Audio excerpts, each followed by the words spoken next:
রাজধানী ঢাকার 2 city corporation এলাকায় কোরবানির বজ্র অপসারণের কাজে 19,500 কর্মী নিয়োজিত থাকবেন। ঈদের দিন বেলা 2টা থেকে বর্জ্য অপসারণের কাজ শুরু হবে। উত্তর সিটি 6 ঘন্টার মধ্যে এবং দক্ষিণ সিটি 24 ঘন্টার মধ্যে বর্জ্য অপসারণের ঘোষণা দিয়েছে আগেই।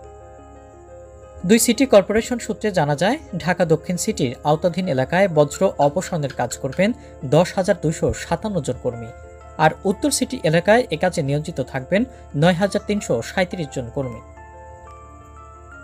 2 সিটির এই 19,000 কর্মীর মধ্যে 8,700 জনই primary West collection service providers বা ভ্যান সার্ভিসের কর্মী। এরা মূলত টাকার বিনিময়ে বিভিন্ন এলাকার বাসাবাড়ি থেকে গৃহস্থালির বর্জ্য সংগ্রহ করে থাকেন।